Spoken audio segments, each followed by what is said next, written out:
What's going on, guys? Welcome to a brand new video. The last time I did a video talking about a certain set and the cards that I was looking forward to, or the cards that I really liked the most from it, was Cybernetic Horizon. But in 2019, continue along with some of the new video ideas that I had and wanting to continue on that sort of schedule, I wanted to talk about some of the cards that I'm looking forward to the most in Savage Strike.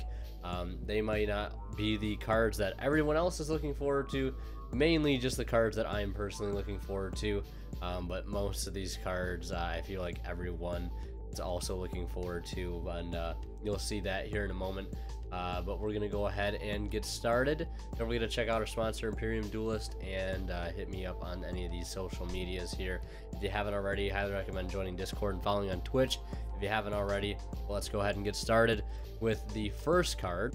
The first card happens to be Illusion Dragon Phantazmay. Basically, the first time I saw this card was actually on stream. Someone had told me to check it out, and I thought it was actually a really interesting card. It's a level 7 Dark Dragon. It basically says if your opponent special summons a Link monster, you can special summon this card from your hand, then draw cards equal to the number of Link monsters your opponent controls +1. And if you do, shuffle cards from your hand into the deck equal to the number of Link monsters your opponent controls. When your opponent activates a card or effect that targets a monster you control, quick effect, you can discard a card and negate the activation if you destroy it. You can only use each effect of Illusion Dragon Phantazmay once per turn. So I really like this card because there were some other cards that were announced not too long ago that are sort of like anti-U-Link, things like that. This is another one of those cards that is anti-Link, which I really like, because I feel like for the longest time, especially with, like, we had a card like Dimensional Barrier, which was sort of one of those cards that could keep a lot of extra decks. A lot of decks that sort of abuse certain extra deck cards, keep those decks in check. But for the Link mechanic, obviously, you know, Dimensional Barrier doesn't really do anything for Links. But I'm glad we're starting to see more Link hate cards, because that just kind of help creates that balance that we should have. Like, Link shouldn't just only be the dominating force. There should be plenty of cards and decks that can play around and counter that sort of play style. And this is one of those cards that I really like, because you just get to special summon it from your hand when they summon a Link monster. Then you get to draw cards equal to the number of Link monsters that they control +1. And then if you do shuffle cards from your hand back to the deck equal to the number of Link monsters they control. So it's just a plus, essentially. They summon a Link monster, you summon it, you draw a card, and then you draw 2 cards because you get to draw +1. So you essentially get to draw 2 and then sort of shuffle one of the cards back into your hand. It doesn't even have to be you know, one of the cards that you drew, which is super nice. So this card, and it's got some decent stats too. 2400 attack, level 7. That's kind of nice. And it also has the effect where if it activates, your opponent activates a card effect that targets a monster you control, you just get to discard a card, negate the activation, and if you do, destroy it, which is super nice. I think that's a great effect to have along with that.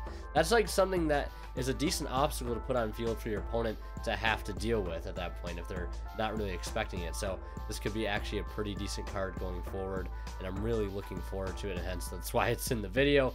The next card is Orchestrated Nightmare. Of course, I love playing Orcust.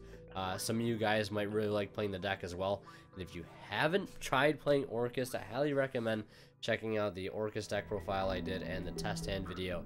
Super fun deck. A lot of people don't really know about the deck too much. Works great with Dangers and Phantom Knights. I highly recommend checking out. It's pretty budget as for now. Pretty budget, I would say, though, to play overall. But Orchestrated Nightmare is a card that I've actually been able to play around with a lot on stream lately, because I sort of like to play the decks how I play them in like TCG legal builds on stream.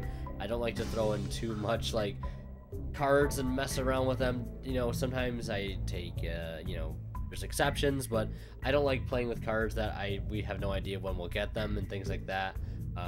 I like trying to keep it as real as possible, TCG legal. But, you know, Savage Strike is going to be here pretty soon, and I do play Orcust. I wanted to get some experience with this card, and this card is really what the deck needed. And the fact that's a level 7 is even better too, because we have the level 1 tuner and we have Borreload Savage Dragon, all that thing in this deck. Just link summoning, like, this card is so great. Basically, it cannot be destroyed by battle with a link monster. You can banish this card from your graveyard, then target a face-up monster on the field. You cannot special summon monsters for the rest of the turn except dark monsters. Also send a Dark Machine monster from your deck to the graveyard except itself. And if you do, that target gains attack equal to the sent monsters level times 100. So same sort of restriction to summoning dark monsters that we've seen with all of the other Orcust cards. This one just allows you just to banish it and foolish a Orcust monster. I found this to be like a great target to summon off of, or to summon off of Harp Horror, because normally you'd go for like Simple Skeleton, or you might go for Brass Bombard, depending on if you have a good enough hand not to go with it. Because with the Danger Engine and Dark Grepher, a lot of the times that it isn't turn 1, Brass Bombard isn't really too good. So just having this as an option to send out, and then you can get this on the field. You can either Synchro with it or Link with it, and then when it's in the graveyard, you just banish it, target something, and then you can send Simple Skeleton, revive like a Harp Horror, and just keep playing, or revive another Link too, and just keep playing with, just do all of these sorts of plays. It's super, super nice. It definitely helps to the flow of the deck a lot. It's a level 7, like I said, so you can make level 8 Synchros now in the deck too, which is super, super cool. So I really do like this card going forward. I hope it isn't like a secret rare. I hope it's like a rare like the rest of the Orfeagles, or maybe it's a super rare. I'd be fine with a super rare. And then we have this card here, which a lot of people have been talking about this card and like saying, have you tried this card yet? Do you know this card's coming out? And yes, I'm aware of it. I have just been waiting, like I said, to test it, because I want to wait a little longer to the point where we get near Savage Strike, so I can start testing it in Mermail, start integrating it in my Mermail deck, because you guys know I've been trying to play Mermail way more synchro oriented lately, and I've just been having so much fun with it. And this is one of those cards that is going to tremendously help with that effort, because it is a tuner that just gets to summon itself when it is added from your deck to your hand. So basically, if this card is added from your deck to your hand, you can reveal this card, special summon it. If this card is added from your graveyard to your hand by a card effect, you can reveal this card, special summon it, but banish it when it leaves the field. So you can only use Rainbow Treasure Dragon effect per turn, and only once that turn. You can only use one effect and only once that turn. So basically, let's say just a simple application be like normal Prince, send Dragoons, add Dragoons, add Rainbow Treasure Dragon, and then Rainbow Treasure Dragon special summon itself to the field.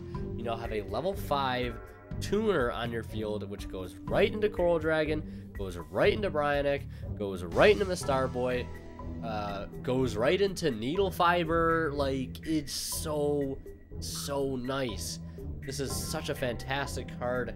I just hope the way I'm thinking it will work in the deck will be as good as I'm thinking it is now. Like, I hope it actually turns out to be a really nice card to work with, and especially with the Destrudo engine I'm playing, like this makes summoning Krishan Corian Gandrix a lot easier because it's a tuner.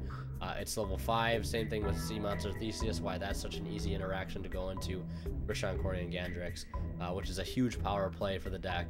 And if it's added from the graveyard to your hand by a card effect as well, you get to reveal it and special summon it, but it banishes it when it leaves the field. So you can technically get 2 uses out of this card, which makes using the card Salvage, which is a card that I am not playing currently but could definitely consider playing in the future, just to have the interaction with this card, just because being able to add it back again and then summoning it to the field and using it for more plays is going to be really nice.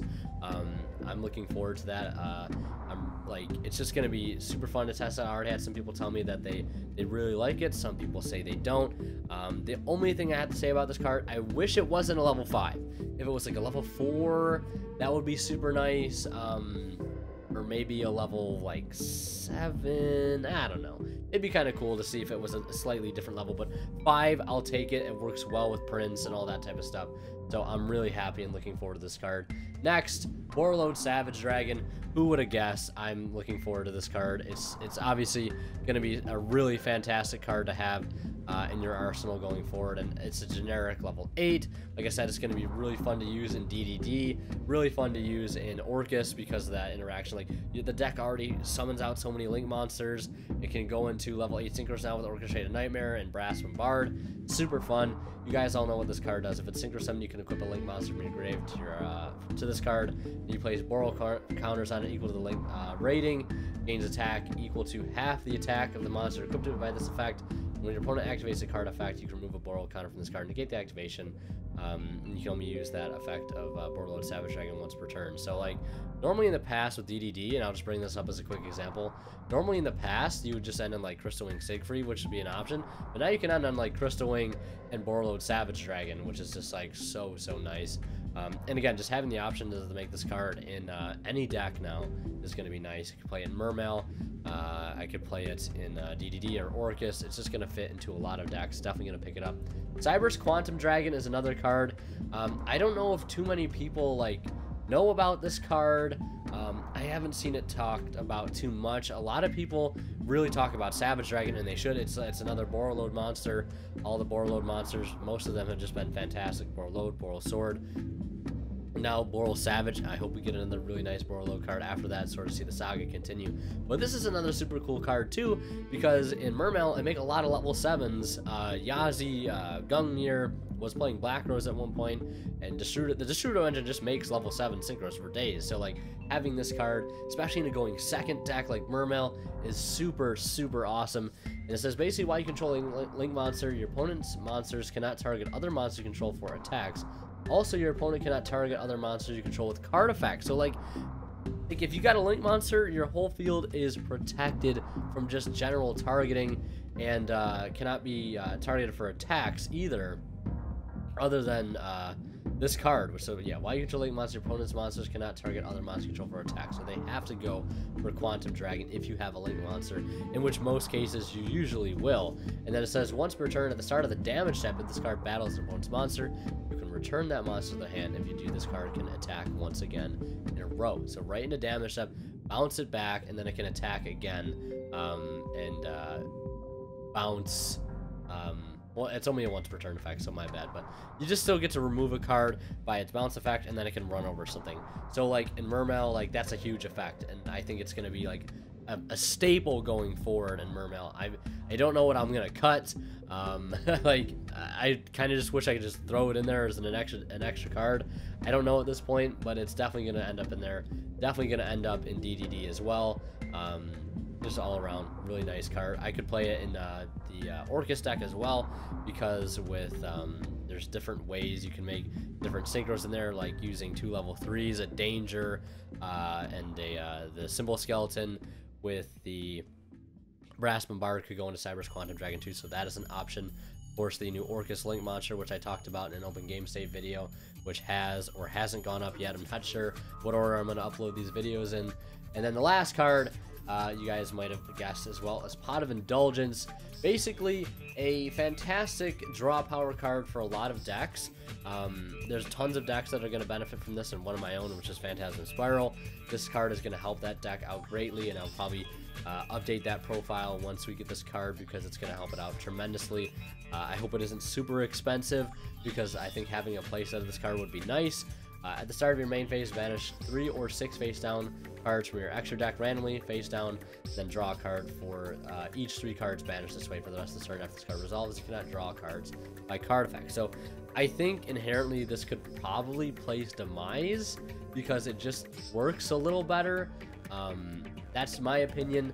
I'm not sure though. This is one of those cards that's going to be like a wild card. It could either come out and it could just be so sensational, and the price could skyrocket, or it could just sort of just come out at a price and just decline because no one's playing it. Only certain rogue decks are playing it, like Cosmo, True Draco, things of that nature. And like it also has that sort of thing where it's not going to add a ton of consistency, because it sort of checks itself, saying like, hey, you can't use any more draw cards the rest of this turn. So it's sort of checking itself, which is nice, which prevents it from getting too out of hand. So that, in a nutshell, is basically some of my favorite cards that I'm looking forward to in Savage Strike. Rainbow Treasure Dragon being one of those, of course, because I love Mermail. I'm a little biased, but yeah, that's going to do it for this video. I hope you guys enjoyed.